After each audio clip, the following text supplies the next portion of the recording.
नमस्कार, स्वागत है आपका संसद टीवी पर हमारे इस खास कार्यक्रम पॉडकास्ट में। मैं हूं मनोज वर्मा।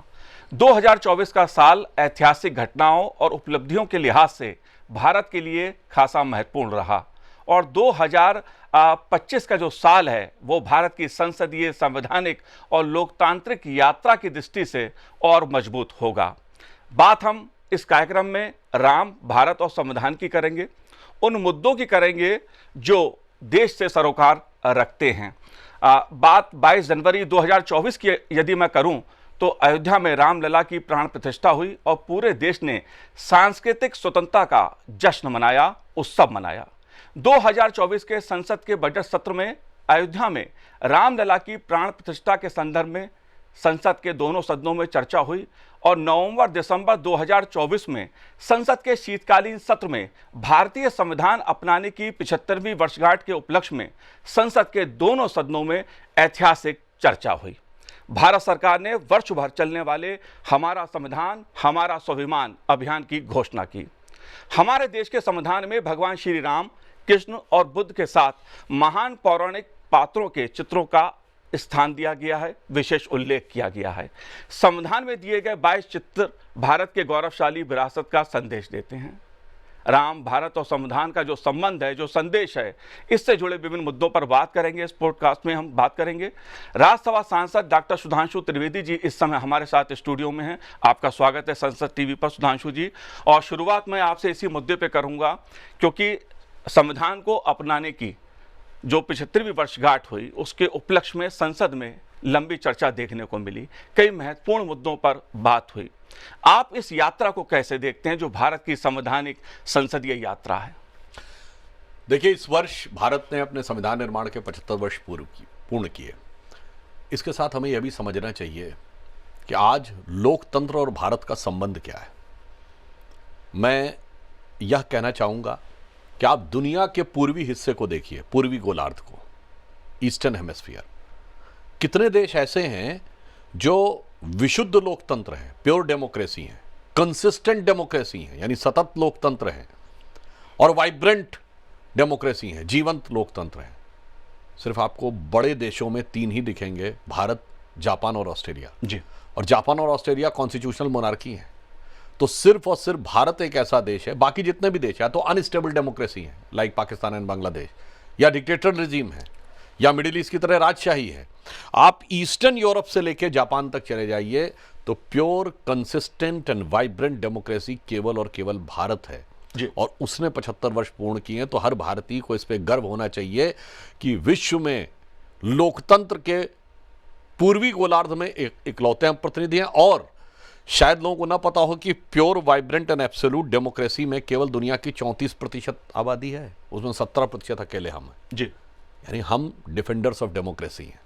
ये एक उत्सव मनाने का वर्ष है। परंतु यहाँ मैं एक और बात कहूँगा, यह भी एक बड़े सुखद संयोग की बात थी कि जो 75वां वर्ष था जी, उसी में अयोध्या में श्री रामलला विराजमान पूर्ण वैभव के साथ प्रतिष्ठित हुए जी। अब आप कहेंगे इसका संविधान से क्या महत्व है जी? मैं बताना चाहता हूँ, संविधान से ये संबंध है। हमें स्वराज तो मिला था सन 47 में, स्वतंत्र नहीं मिल पाया था।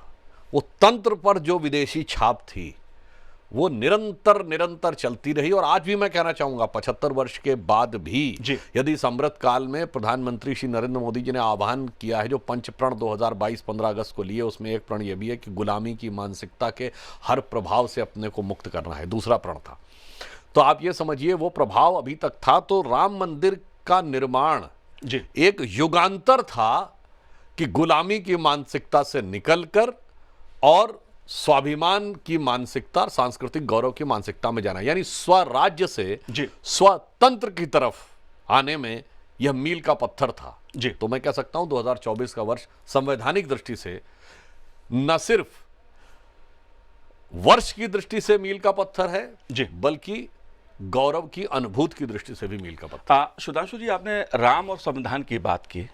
अगर राम की हम बात करते हैं, जो भगवान राम और माता सीता लक्ष्मण का जो चित्र, स्केच जो संविधान में देखने को मिलता है, वो अधिकार और कर्तव्यों के साथ देखने को मिलता है।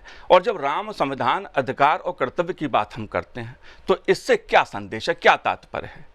इस पे मैं आपको जी। एक प्रसंग बताना चाहूंगा कि 1945 में जब संयुक्त राष्ट्र संघ की स्थापना हो रही थी, सेकेंड वर्ल्ड वॉर खत्म हुआ था, उस समय यहूदियों का नरसंहार हुआ था, पूरी दुनिया में मानवाधिकार का विषय बहुत प्रबल बन के उभरा था। जी।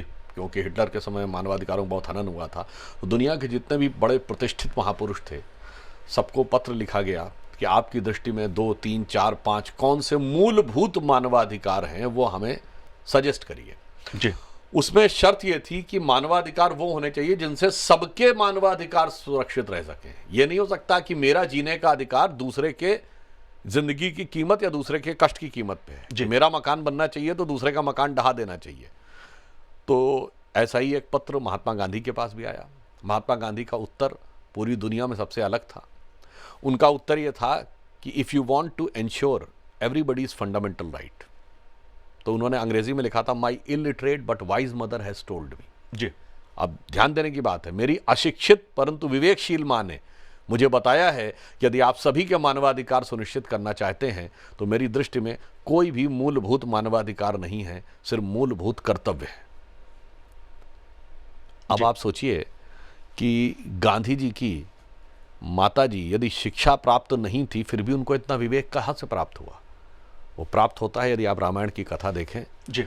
तो रामायण की कथा में हर पात्र सिर्फ कर्तव्य पर ही परायण दिखाई पड़ रहा है कि पिता का पुत्र के प्रति क्या कर्तव्य है, भाई का भाई के प्रति क्या कर्तव्य है, माँ बेटे का माँ के प्रति क्या कर्तव्य है, राजा का प्रजा के प्रति क्या कर्तव्य है, प्रजा का राजा के प्रति क्या कर्तव्य है, समाज के भिन्न भिन्न वर्गों के प्रति क्या कर्तव्य है, यहाँ तक कि जिनको बहुत सुदूरवर्ती क्षेत्रों में रहने वाले वनवासी गिरवासी कहा जाता, उनके प्रति क्या कर्तव्य है, भक्त का भगवान के प्रति क्या कर्तव्य है, भगवान का भक्त के प्रति क्या कर्तव्य है, सिर्फ और सिर्फ कर्तव्य है। तो वो प्रेरणा वहां से मिलती है। और मैं कहना चाहूंगा एक ही जगह अधिकार की बात आई है। जब कैकेयी ने कहा था कि मुझे वो 3 वरदान जो आपने दिए थे राजा दशरथ से, उन्हें प्रयोग करने का अधिकार चाहिए, और वहीं से सारी समस्याओं की जड़ शुरू हुई। तो जो मैं कह सकता हूं, महात्मा गांधी ने जो पत्र लिखा, ये भारत की उस महान परंपरा का प्रतीक था। और संविधान में यदि फंडामेंटल राइट्स के चैप्टर के ऊपर संयोग से ही सही, यदि भगवान राम, माता सीता और वीरवर लक्ष्मण का चित्र है, तो ये दर्शाता है कि अधिकार मर्यादा के द्वारा ही सुनिश्चित हो सकते हैं। अधिकार आपकी स्वतंत्रता के प्रतीक हो सकते हैं, स्वच्छंदता के प्रतीक नहीं हो सकते। जी। तो दोनों में अंतर समझना चाहिए, स्वतंत्रता और स्वच्छंदता में। जी। तो मर्यादा में रहेंगे तो अधिकार स्वतंत्रता होती है, और जब आप मर्यादा का अतिक्रमण कर देते हैं तो स्वच्छंदता हो जाती है। तो मैं कहना चाहता हूं कि राम का जो चरित्र है वो भारत के उस समय के जितने महापुरुष थे, जैसे मैंने महात्मा गांधी जी का उदाहरण दिया, वो समझते थे, और वो आज भी जन जन में व्याप्त है। जिसे हम लोग कहते थे कि जन जन के मन में राम रमे और प्राण प्राण में सीता है, हर हृदय की धड़कन रामायण पग पग पर बनी पुनीता है। जी।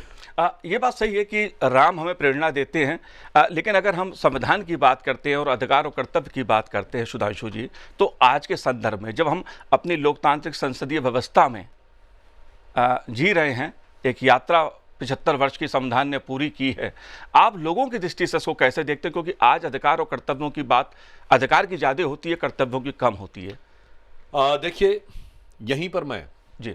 यह कहना चाहूँगा कि आप बड़े गौर से देखिए, हमारे यहाँ समाज की प्राथमिक इकाई व्यक्ति नहीं था, परिवार था।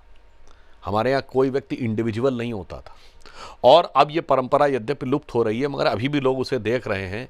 भारत का कोई भी व्यक्ति जिंदगी सिर्फ अपने लिए नहीं जीता था, वो अपने परिवार के लिए जीता था। जी। माँ बाप बच्चों के लिए जीते थे, भाई बहन एक दूसरे के लिए जीते थे, फिर बड़े होने के बाद बच्चे माँ बाप के लिए जीते थे।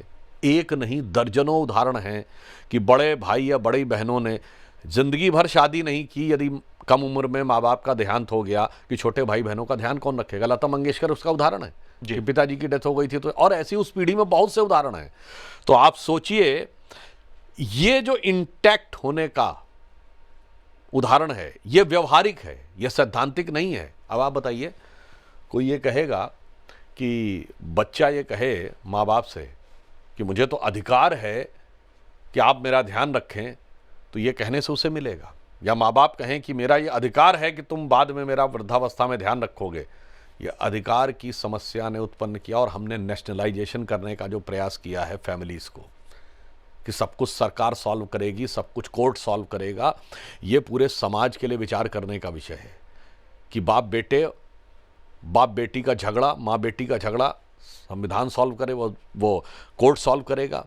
भाई भाई का झगड़ा कोर्ट सॉल्व करेगा। नहीं साहब, सब एक दूसरे के प्रति जब कर्तव्य का पालन करते हैं जी, जब कोई माँ बाप अपने बच्चे के लिए सब कुछ सेक्रीफाइस करते हैं, तो कहीं ना कहीं बच्चे को लगता है कि माँ बाप ने मेरे लिए इतना किया, तो मेरा कर्तव्य है कि मैं माँ बाप के लिए क्या करूं। ये जी के दिखाया गया है। पति पत्नी में यदि अधिकार की बात आती है, लड़ाई हो जाती है। यदि वो कर्तव्य का भाव रखते हैं तो दोनों में प्रेम बढ़ता है। भाई बहन में भी यही होता था। भाई भाई भाई बहन जो आपस में होते थे, सब एक दूसरे का ध्यान रखते थे।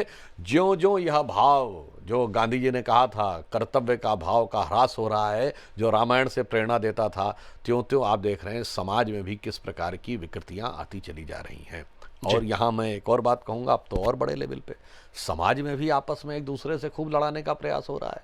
तो रामायण की कथा ये भी बताती है, यदि मंथरा रामायण में थी जिसने भाइयों को लड़ाने का प्रयास किया, यदि शकुनी महाभारत में था जिसने भाइयों को लड़ाने का प्रयास किया, तो आज भी समाज में बहुत से शकुनी और मंथराएं घूम रही हैं जी, जो समाज के अंदर भी भिन्न भिन्न वर्गों को लड़ाकर अपनी सत्ता प्राप्ति का मार्ग तलाशने का प्रयास कर रहे हैं। लेकिन सुधांशु जी, जो संविधान की यात्रा है और राम और संविधान का जो कनेक्शन है, उस यात्रा के बीच में हमने कई बार ऐसे पड़ाव देखे जब राम के अस्तित्व पर सवाल उठा दिया गया। कई बार सेकुलरिज्म शब्द के नाम पर, जिसको लेकर खासा विवाद भी रहा है, अगर मैं सेकुलर शब्द की बात करूं तो इसको एक विवाद भी देखने को मिलता है, समय समय पर ये देखने को मिला है। आप कैसे देखते हैं इसको? क्योंकि राम के अस्तित्व पे भी सवाल उठा, इसी बीच ही उठा है, इसी कालखंड में उठा है। आप कैसे देखते हैं इस मुद्दों को? 2024 में हम दो बड़ी घटनाएं मानते हैं।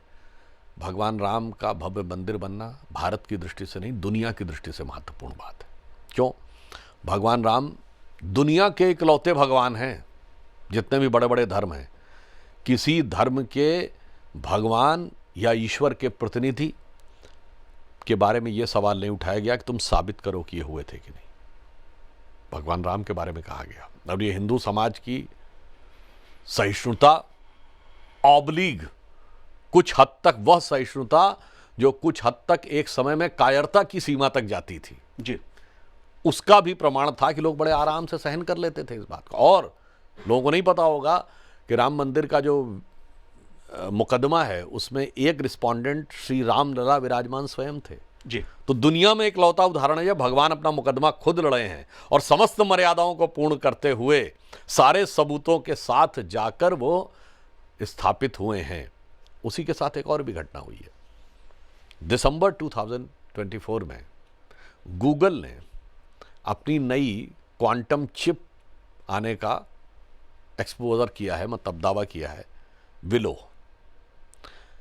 जिसकी पावर कितनी बताई गई है, जो क्लेम किया है कि 10⁻24 ईयर्स लगेंगे यदि किसी नॉर्मल कंप्यूटर को किसी प्रॉब्लम को सॉल्व करने में, यानी ब्रह्मांड की आयु से अधिक, वो 5 मिनट में क्वांटम कंप्यूटर सॉल्व कर देगा। आप कहेंगे दोनों के बीच में क्या कनेक्शन है? वैसे संयोग से इस समय गूगल का चीफ सुंदर पिचाई भी भारतीय है। कनेक्शन ये है कि दुनिया एक नए युग की तरफ आगे बढ़ रही है। ये क्वांटम कंप्यूटर की चिप बता रही है, उस युग में अपार संभावनाएं हैं और अपार आशंकाएं भी हैं जी। तो यदि आप मर्यादित होकर उस युग में आगे नहीं बढ़े तो वो विध्वंस के मार्ग भी प्रशस्त हो सकते हैं। तो उससे पहले भगवान ने भगवान राम का मंदिर बना के दिखाया है कि कितनी भी शक्ति हो, अपरिमित शक्ति होगी, परंतु वह मर्यादा की परिधि में रहेगी तो विश्व के लिए कल्याणकारी होगी। मैं एक उदाहरण बताना चाहता हूं। जैसे आपने कहा संविधान की यात्रा जी। अब इसको कोई व्यक्ति कह सकता है कि आप केवल कोरिलेशन ढूंढ रहे हैं, ऐसा नहीं। संविधान बनकर तैयार हुआ 26 नवंबर 1949 जी, और 22-23 दिसंबर 1949 को श्री रामलला प्रकट हुए अयोध्या में। अब आप कहेंगे सिर्फ संयोग है। 25 वर्ष पूरे होते हैं कॉन्स्टिट्यूशन के 1975 के आसपास आके जी। और 1976 का वो वर्ष है जब आर्कियोलॉजिकल सर्वे ऑफ इंडिया की रूटीन खुदाई में अयोध्या में 8 खंबे निकल आते हैं।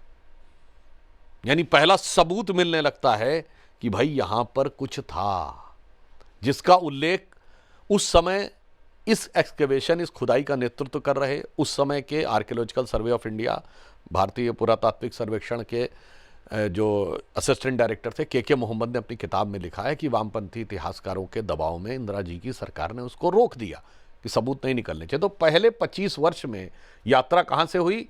रामलला के प्रकट होने से लेके स्थापित होने तक। अब एक और बात समझिए, हमारी दुनिया में कोई हैसियत नहीं थी पहले 25 वर्ष में। हमारे बारे में क्या कहा जाता था? ये तुम्हारा देश, फिल्म का डायलॉग था ना, 2 रोटी खाता है तो 1 रोटी उधार की खाता है, इंडियाज कंट्रीब्यूशन इज 0-0 वगैरह वगैरह, बहुत सारी बातें कही जाती थी। 1970 का दशक, भारत की ग्रोथ रेट क्या कही जाती थी? ये कहा जाता था 1.8%, 2%, शायद बहुत से लोगों को ना पता हो। 1974 में एक दौर ऐसा आया जब भारत की ग्रोथ रेट 1% और महंगाई की दर 26%, 26% rate of inflation and growth rate 1%। अब दूसरा दौर आता है अगले 25 वर्ष संविधान के 75 से लेकर 2000, एक बड़ा परिवर्तन आता है। वो क्या परिवर्तन आता है? देश के अंदर एक नई जागृति आती है। पहले 25 वर्ष में चुनाव होते थे, सरकार नहीं बदलती थी, तो लोकतंत्र का वास्तविक स्वरूप नहीं था जी। दूसरे में लोकतंत्र का वास्तविक स्वरूप उभर के सामने आया। 77 में पहली बार केंद्र में सरकार बदली और 70 और 80 के दशक में अनेक राज्यों में फिर सरकारें बदलने का सिलसिला शुरू हुआ। तो हम ये कह सकते हैं कि जो दूसरे 25 वर्ष है, second quarter of this constitution, इसने लोकतंत्र को और परिपक्व किया। और जब एंड हुआ वो, यानी सन 2000 के आसपास देखें तो पहली बार केंद्र में विशुद्ध गैर कांग्रेसी सरकार स्थापित हुई अटल जी के नेतृत्व में। और वो किस प्रकार से दूसरों से अलग थी, जो गुलामी की मानसिकता की हम बात करें, मैं उदाहरण देना चाहता हूं, बहुत से लोगों को नहीं पता होगा। 1998 तक भारत का बजट शाम को 5 बजे प्रस्तुत होता था। क्यों? ये ब्रिटिश काल से परंपरा चली आ रही थी, और वो परंपरा इसलिए थी कि उस समय इंग्लैंड में सुबह के 11 बज रहे होते थे, तो हमारा बजट शाम को 5 बजे प्रस्तुत होता था। 50 साल तक हम उस परंपरा का पालन करते रहे। क्यों? अटल जी के समय में वो चेंज हुआ जी। और देखिए इसी समय राम मंदिर का क्या रहा। राम मंदिर 1990-92 में उठा, अर्थव्यवस्था का ढांचा भी टूटा, विवादित ढांचा भी टूटा, राम मंदिर का नया स्वरूप आया, अर्थव्यवस्था का नया स्वरूप आया। और 2000 आते आते जो लोग राम मंदिर के पक्ष में खड़े थे, उनके हाथ में सत्ता ही इंपॉर्टेंट नहीं था। भारत की रेट ऑफ ग्रोथ और रेट ऑफ इन्फ्लेशन का स्वरूप बदल गया इन 25 वर्ष। जब 1997-98 में अटल जी की सरकार आई तो रेट ऑफ इन्फ्लेशन यानी महंगाई की दर 13% से अधिक थी और विकास दर 3.8 और 4% थी जी। अब इस दौर में आती है, विकास की दर बदलती है, और एक महत्वपूर्ण बात हुआ दूसरे दौर में आके, खुदाई पर प्रतिबंध लगा दिया गया था कि अब राम मंदिर में कुछ हो नहीं सकता। प्लेसेस ऑफ वर्शिप एक्ट ला दिया गया था। वो तो अलग है कि साहब अब चूंकि 76 में खुदाई में कुछ निकल आया था तो खुदाई होनी नहीं, कोर्ट से स्टे था। फिर देखिए टेक्नोलॉजी ने एक नया मार्ग प्रशस्त किया। ग्राउंड पेनेट्रेशन रडार की टेक्नोलॉजी आ गई। रडार मैपिंग से बगैर खुदाई किए देखा जा सकता है कि ज़मीन के नीचे क्या है। सरकार ने वो रडार मैपिंग कराई, क्योंकि रडार मैपिंग पे कोई प्रतिबंध नहीं था। कोर्ट में प्रस्तुत किया और कोर्ट ने परमिशन दे दी। 2002 में, 2003 में खुदाई हो गई और अब दर्जनों खंभे निकल आए, सबूत स्थापित हो गए। और इसी बीच में भारत की ग्रोथ रेट भी देखिए बढ़ी, और वो फॉरेन एक्सचेंज रिजर्व जो 1991 में 1 बिलियन पे रह गया था, वो 100 बिलियन पहुंचा 2004 में जी। अब आइए हम तीसरे क्वार्टर में आते हैं, 2000 से लेके आज का क्वार्टर। अब लोकतंत्र और परिपक्व हुआ, सरकारें ही बदलनी नहीं शुरू हुई। अनेक राज्य ऐसे रहे जहां पर कि फिर कांग्रेस दोबारा लौट कर ही नहीं आई। समाज के भिन्न भिन्न वर्ग उभर कर सबको समाज में स्थान मिलना शुरू हुआ। और जो 2014 में हुआ, 16 मई 2014 को जब श्री नरेंद्र मोदी जी के नेतृत्व में भाजपा एनडीए को स्पष्ट बहुमत मिला, तो लंदन के संडे गार्डियन ने 18 मई 2014 को अपने एडिटोरियल में लिखा कि 16th ऑफ, उसका शीर्षक क्या था, India second tourist with destiny. ये भारत का नियति के साथ दूसरा मिलन है, नेहरू जी की उसी स्पीच से कनेक्टेड। तो उन्होंने कहा कि 16th of May 2014 should be remembered in Indian history as the day on which Britishers finally left India. तो आप सोचिए, इसलिए अब मैं कह रहा हूं, अब ये 75वें वर्ष में ही राम मंदिर बनकर खड़ा होना, ये दर्शा रहा है कि स्वराज्य से स्वतंत्र की यात्रा की जो परिणति है वो 75वें वर्ष में जाके हो रही है। और आर्थिक विकास का अब हम 5वीं बड़ी अर्थव्यवस्था है, चौथे बड़े स्टॉक एक्सचेंज हैं, तीसरे बड़े ऑटोमोबाइल के मैन्युफैक्चरर हैं, दूसरे बड़े मोबाइल के मैन्युफैक्चरर हैं, इंफ्रास्ट्रक्चर में इन्वेस्टमेंट करने वाले दुनिया के नंबर 1 के देश हैं, डिजिटल ट्रांजैक्शंस में दुनिया के नंबर 1 के देश हैं, चांद के अछूते कोने को छूने वाले दुनिया के नंबर 1 के देश हैं, और वो देश जिसके लिए 50 साल पहले ये कहा जाता था कि India's contribution to the world is 0, 0 and 0। पूरा पश्चिम फिल्म का डायलॉग याद करिए मनोज कुमार की, जिसके बाद ये गाना शुरू होता है, जब 0 दिया मेरे भारत ने। आज इंटरनेशनल मॉनेटरी फंड की चीफ क्रिस्टीना जॉर्जिवा कहती है कि नेक्स्ट ईयर में India's contribution to the global growth is going to be maximum, it is going to be 15% and India is going to emerge as the engine for global growth. तो आप देखिए संविधान की यात्रा के साथ विकास की यात्रा और राम मंदिर की यात्रा किस रूप में उभर कर सामने आई। जाहिर सी बात है, संविधान के साथ भारत की यात्रा विकास की जो रही है, राम मंदिर की जो यात्रा रही है, वो महत्वपूर्ण रही है। लेकिन एक शब्द जिस पर मैं जानना चाहता हूं आपसे, सेक्युलर शब्द, क्योंकि इसको लेकर हमें विवाद भी देखने को मिला, क्योंकि जो संविधान की मूल चर्चा में हम देखते हैं तो शायद इस शब्द का स्थान देखने को नहीं मिलता है उसमें, लेकिन इसको लेकर भी विवाद उभरा।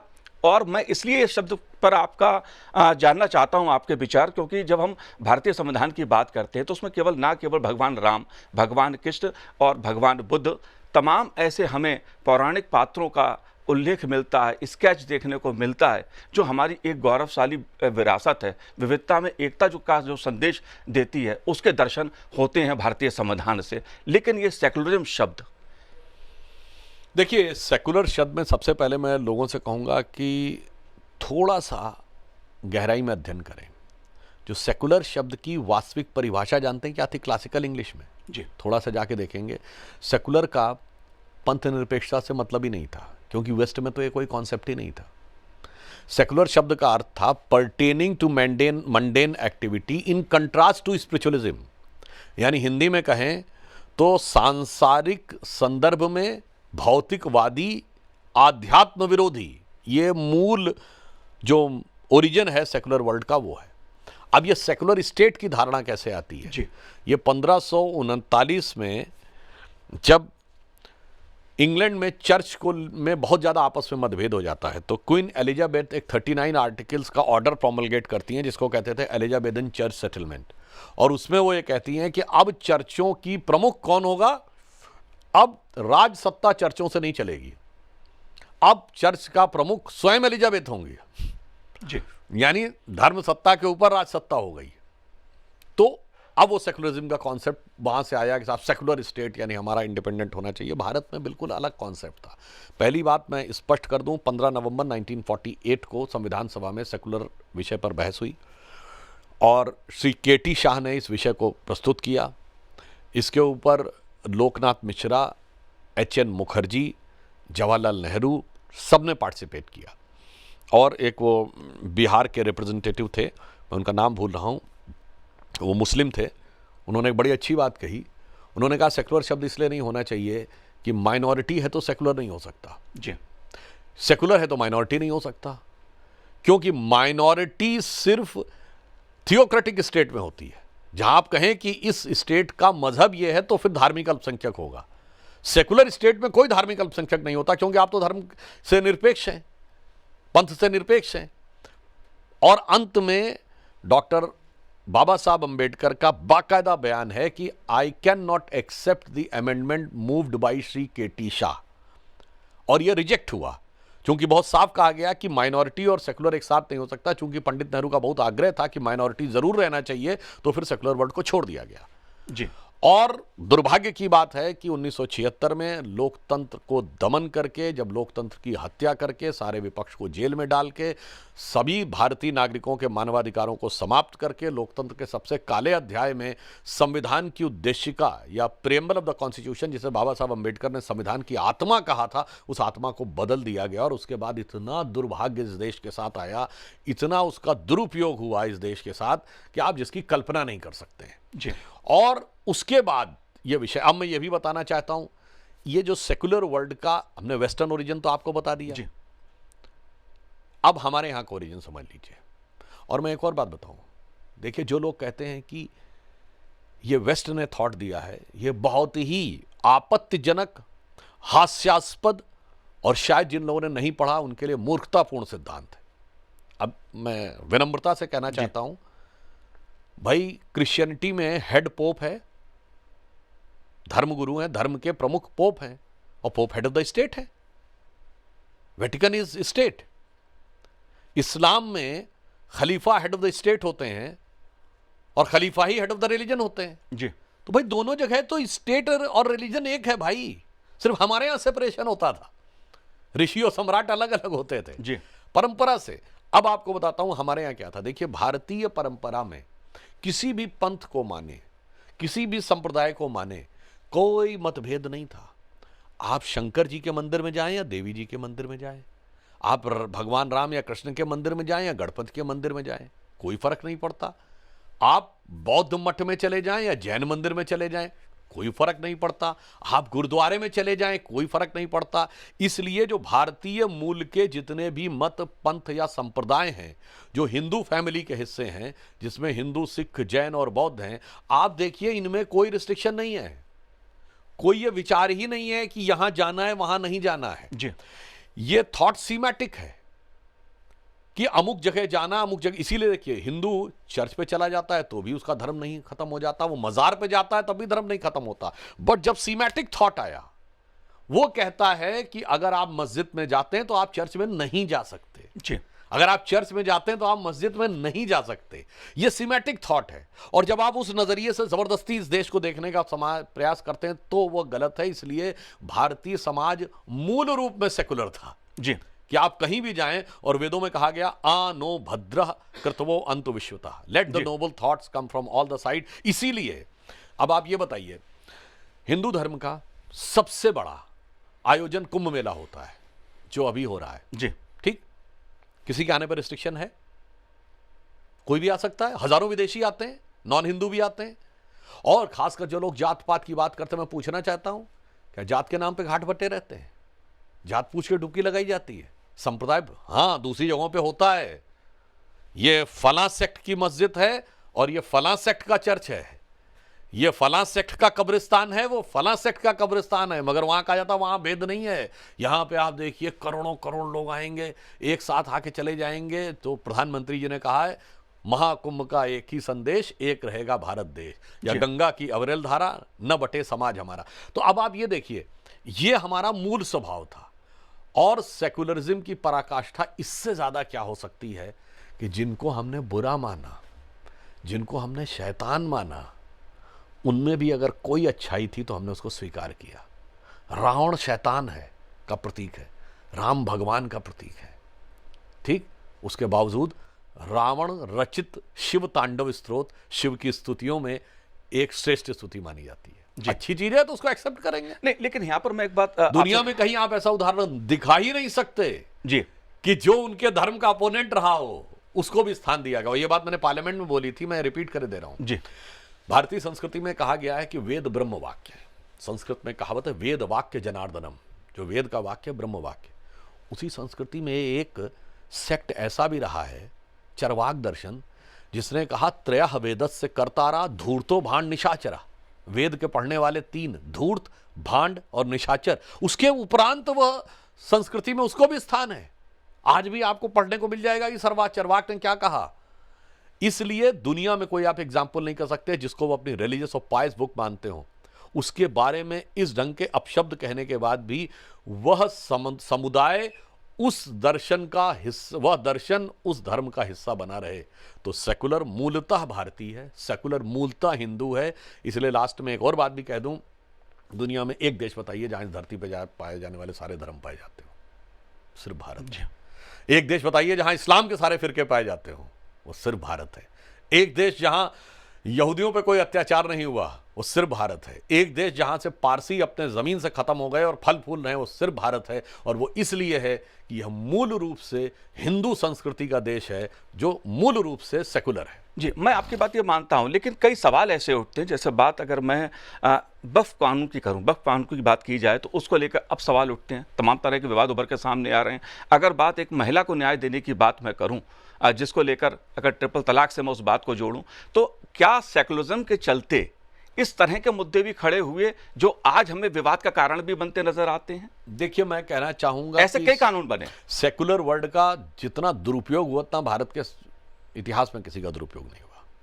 अब आप ये बताइए, सेकुलरिज्म के नाम पर शाबानो केस में सर्वोच्च न्यायालय ने एक तलाकशुदा महिला को, वो भी उस समय 70 वर्ष के आसपास थी, जहां से मुझे याद है शायद 100 रुपए या 80 रुपए कुछ ऐसे मुआवजा देना तय किया था। वो नहीं देना चाहिए, इसके लिए देश की संसद ने, उस समय भारत के इतिहास की आज तक की सबसे बड़ी मेजॉरिटी राजीव गांधी जी के पास थी, कांग्रेस की सरकार थी, सर्वोच्च न्यायालय के निर्णय को रौंद कर शरिया को सुप्रीम कोर्ट से ऊपर कर दिया।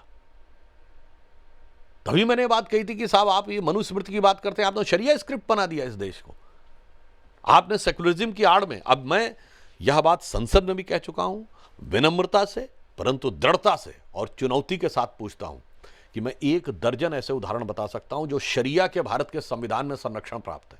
ट्रिपल तलाक, मेहरम, हलाला, 4 पत्नी, बच्ची से शादी करना, हज सब्सिडी, वक्फ बोर्ड। मुझे बता दें किस सेकुलर देश में होता है। All are the sharia compliant provisions जी, और वो आपने शामिल कर दिया। और वक्फ बोर्ड तो और भी अजीब है। देखिए साहब, प्लेसेस ऑफ वर्शिप एक्ट कहता है कि 15 अगस्त 47 is the cut off date. वक्फ बोर्ड कहता है there is no cut off date. Surat नगर निगम की जमीन पर वक्फ बोर्ड का दावा इस आधार पे है कि मुगलों के काल में वहां एक सराय थी जो उस समय के किसी मुगल बादशाह ने वक्फ को दे दी थी। जो तिरुचेंदरी मंदिर है तमिलनाडु का, 1500 साल पुराना है, जब इस्लाम तामील भी नहीं हुआ था उस जमाने का है, उस पे वक्फ बोर्ड का दावा इस आधार पे 1560 या 1570 या कुछ 80 के आसपास अरकाट के नवाब ने वो पूरा गांव वक्फ को दे दिया था। तो आप ये सोचिए, यहां तो 15 अगस्त 47 की कट ऑफ नहीं है, आप पीछे जा रहे हैं और पीछे जा रहे हैं। और यह बात मैं पुनः कहना चाहता हूं, किन सरकारों के फरमान को मान रहे हैं जी। वो सरकारें जो उस सिद्धांत को कहती थी कि we are the Islamic state, we are run by sharia. Mughal और बादशाहों की हुकूमत शरिया से चलती थी और वो कहते थे कि नॉन मुस्लिम्स आर जिम्मी, तो उनकी जमीन पे हक नहीं है, जमीन पे हक हमारा है। तो जो जजिया लगाते थे, जो जिम्मी का कॉन्सेप्ट रखते थे, जो 100% शरिया कॉम्प्लेंट गवर्नमेंट थी, उनके आदेशों को वक्फ बोर्ड स्वतंत्र भारत के संविधान में मान्यता दे रहा है। इससे ज्यादा दुखद, इससे ज्यादा हृदय विदारक और इससे ज्यादा निकृष्ट स्तर का उदाहरण क्या सेकुलर वर्ल्ड के दुरुपयोग का हो सकता है? जी। लेकिन अगर बात संविधान की हम कर रहे हैं तो बात में आता हूं 370 पे, अनुच्छेद 370 का हटना 2019। यहां मैं एक बात और भी थोड़ा स्पष्ट करना चाहता हूं। जी। इस सेकुलर वर्ल्ड ने मुस्लिम समाज का भी बहुत नुकसान किया। कैसे? बता रहा हूं। 1976 से पहले, जब तक ये सेकुलर वर्ल्ड नहीं आया था, आपसे पूछें कि देश के बड़े मुस्लिमों का नाम बताइए तो वो किस फील्ड में उनके नाम थे? वो नाम होते थे उस्ताद बड़े गुलाम अली, उस्ताद फयुद्दीन डागर, उस्ताद बिस्मिल्लाह खां, उस्ताद अमजद अली खां, उस्ताद जाकिर हुसैन जिनका अभी अभी देहांत हुआ। ये नाम थे जो मुस्लिम आइडेंटिटी के प्रतीक थे। अब आप आइए, और कौन थे? साहिद लुधियानवी, जोश मलिहाबादी, जिगर मुरादाबादी, कैफी आजमी, हसरत जयपुरी, मजरूर सुल्तानपुरी। ये प्रतीक थे मुस्लिमों के, क्रिएटिविटी की प्रतीक थी। और विचार ये था, शायद आपने वो सुना हो, बड़ा फेमस गाना था नीलकमल फिल्म का कि ओ रोम रोम में बसने वाले राम, जगत के स्वामी है अंतर्यामी, मैं तुझसे क्या मांगू। ये किसने लिखा है? साहिद लुधियानवी ने, जो मुसलमान भी थे और कम्युनिस्ट भी थे। आज साहब कम्युनिस्ट भी उनके ऊपर दावा कर देते कि तूने भगवान का भजन कैसे लिख दिया, तू तो नास्तिक होना चाहिए, और मुस्लिम तो पता चला फतवा जारी कर देते। अब 76 के बाद आइए, अब इस्लाम के प्रतीक पिछले मुस्लिम समाज के प्रतीक कौन माना जाने लगा? हाजी मस्तान, अबू सलेम, छोटा शकील, दाऊद इब्राहिम, जाकिर नायक, इशरत जहां, याकूब मेनन, बुरहान वानी। क्या है भाई? सोचिए, मैं मुस्लिम समाज से कहना चाहता हूं, इस सेकुलर वर्ल्ड ने आपकी पहचान को कहां से और कहां तक पहुंचा दिया है। इसलिए उनके लिए एक लाइन जो गालिब का शेर था, उसमें थोड़ा अब मतलब उससे प्रेरित होकर कहना चाहता हूं कि मरीज़े सेकुलर सियासत पे लानत खुदा की, मर्ज बढ़ता गया जो दवा की।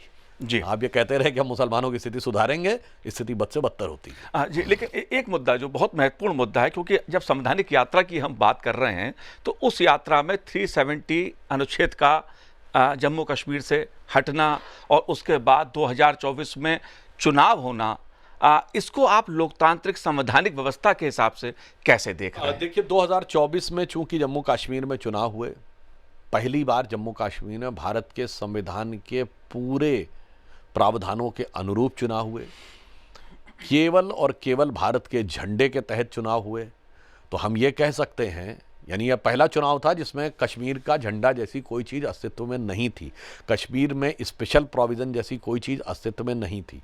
तो भारत के पूर्ण लोकतंत्र की संपूर्णता संवैधानिक दृष्टि से इस 2024 में प्राप्त हुई। कश्मीर का चुनाव उसका प्रमाण है। और 62 से 62% पोलिंग हुई। किसी ज़माने में बताइए तमाम सीटें तो बगैर कॉन्टेस्ट किए हुए जीत जाती थी, और कुछ कुछ क्षेत्रों में 70% पोलिंग हुई। बताइए वो लाल चौक जहां 1989 से 88 से 98 तक राज्यपाल भी गणतंत्र दिवस और 15 अगस्त को भी झंडा नहीं फहरा सकते थे, उस लाल चौक पे आप सबने देखा रात तक चुनाव प्रचार चल रहा था।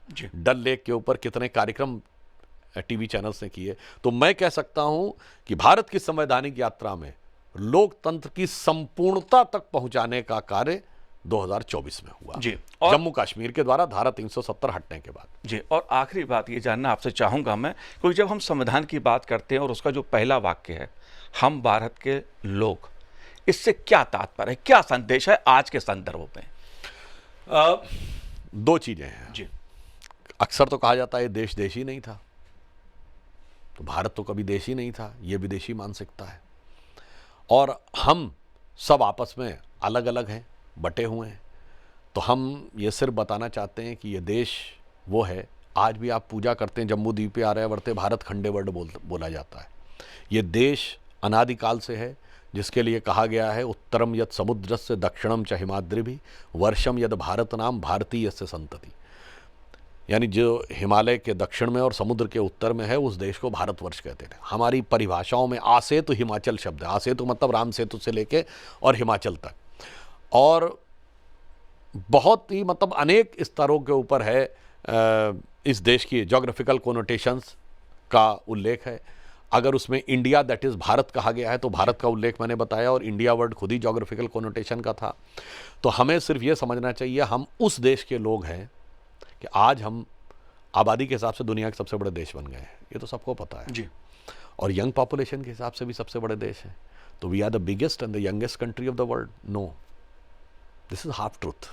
The full truth is we are the biggest country, we are the youngest country and the oldest surviving civilization. Egypt की सभ्यता, ग्रीस की सभ्यता, चाइना की सभ्यता आज कहां गई?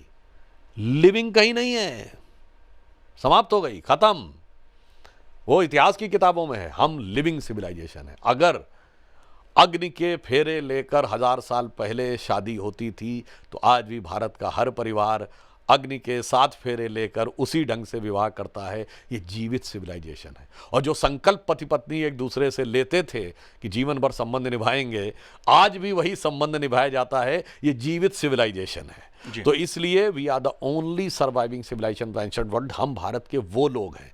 और यह बात जो मैंने संसद में बोली थी, पुनः कहना चाहूँगा, किसी को कैसी भी लगे, अटपटी लगे, रिपीट करना चाहता हूँ। इस भारत के बारे में दुनिया की सोच जानते हैं क्या थी? एंशिएंट चाइनीज में भारत का नाम जानते हैं क्या है? जी। वो है ट्यानजऊ, TINZHU। चाइनीज भाषा में जऊ शब्द जो है वो सेंटर के लिए प्रयोग होता है, जैसे अपने आप पुर है, कानपुर, नागपुर, जयपुर। और TIAN, टियान वर्ड को आप विकिपीडिया मत जाइएगा, वहां तो मैनिपुलेशन कर रखा है। आप चाइनीज भाषा की डिक्शनरी में जाइए और TIAN, टियान का मीनिंग देखिए तो उसका अर्थ है स्वर्ग। ट्यानजऊ मीन्स स्वर्ग का केंद्र। जापान में कहते हैं टेंजुक, मतलब सेंटर ऑफ द हेवन। और अरब में जितने बड़े बड़े हिस्टोरियंस हुए 8वीं 10वीं शताब्दी में, इब्न असीर, इब्न तबरी, इब्न खलदूम, उन्होंने ये लिखा है कि when I look to India a cool breeze of knowledge is felt in us. ज्ञान का केंद्र बन के उभर के सामने आता था। चाइनीज ट्रेवलर वेनसोंग ने लिखा सी यू की जर्नी टू द वेस्ट, क्योंकि वहाँ कहावत है कि knowledge comes from the west. मैंने एक जगह पढ़ा था एक स्पीच में कि चेयरमैन माओ जब पहली बार नेहरू से मिले तो माओ ने कहा कि you know what is the ancient belief in our country regarding your country. तो नेहरू जी ने कहा क्या? अब ये माओ से तुंग चाइना के प्रीमियर कह रहे हैं नेहरू से कि in our country the ancient believe is that if somebody wants to get rid of the cycles of birth and rebirth he has to be born in India. ये देश था। आप सोचिए, हम वो देश हैं, इसीलिए हमारे यहाँ शास्त्रों में क्या कहा गया? गायन्ति देवः किल गीत कानी धन्यास्तुते भारत भूमि भागा स्वर्गापवर्गास्पद भाग हेतु भवंति भूयः पुरुषासुरत्वात्। अर्थात वो भारत भूमि धन्य है, देवता जिसकी स्तुति में गीत गाते हैं, क्योंकि देवता रहने के बाद, हजारों वर्ष तक देवताओं के रूप में रहने के बाद मनुष्य के रूप में जन्म पाने को लालायित रहते हैं, चूंकि यह मोक्ष भूमि है। इसीलिए आर्थर शोपेनहावर जो जर्मन फिलॉसफर है जिसने उपनिषदों का जर्मन में ट्रांसलेशन किया, उसने कहा Upanishadic philosophy the product of highest human wisdom. हम वो देश हैं। और आज कोई कहेगा भाई पुरानी बातें सुना दी, आगे क्या है? तो आज मैं जहाँ से शुरू किया था वहीं समाप्त कर रहा हूँ। Most advance quantum computer chip willow बनाने वाली कंपनी गूगल का चीफ सुंदर पिचाई इंडियन है। माइक्रोसॉफ्ट का चीफ सत्या नडेला इंडियन है। पेप्सी की चीफ इंदिरा नूई इंडियन है। मास्टर कार्ड और सिटी बैंक का चीफ पहले इंडियन रह चुके हैं। अजय बंगा जो कि अब वर्ल्ड बैंक के चीफ हैं। आपको पता है प्रीडेटर ड्रोन बनाने वाली जनरल एटॉमिक्स का चीफ विवेक लाल इंडियन है।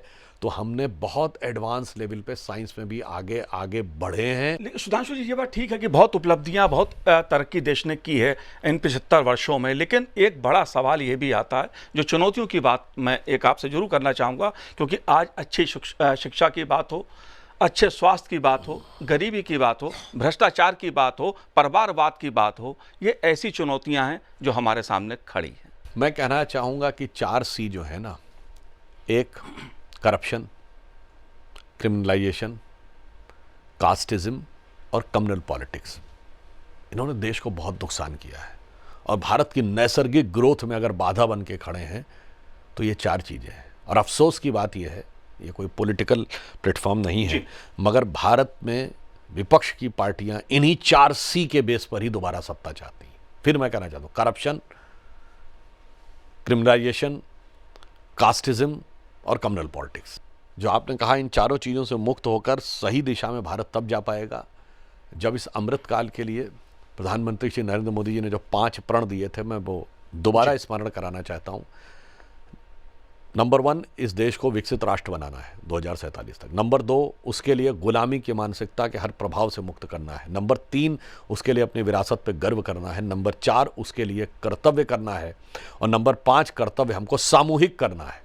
तो आप आश्वस्त रहिए, एक स्वर्णिम भविष्य हमारी प्रतीक्षा कर रहा है, गौरवशाली अतीत हमें प्रेरणा दे रहा है। तो इस पंक्ति के साथ समाप्त करता हूं कि गौरवशाली था भूत, यानी पास्ट, गौरवशाली था भूत, भविष्यत भी महान है, अगर संभालें आप उसे जो वर्तमान है। जी, बहुत बहुत शुक्रिया सुधांशु जी हमसे बात करने के लिए, क्योंकि मुद्दे तो बहुत थे चर्चा करने के लिए, लेकिन समय की अपनी सीमा है। तो आज इस कार्यक्रम में इतना ही। मुझे दीजिए आज्ञा। नमस्कार।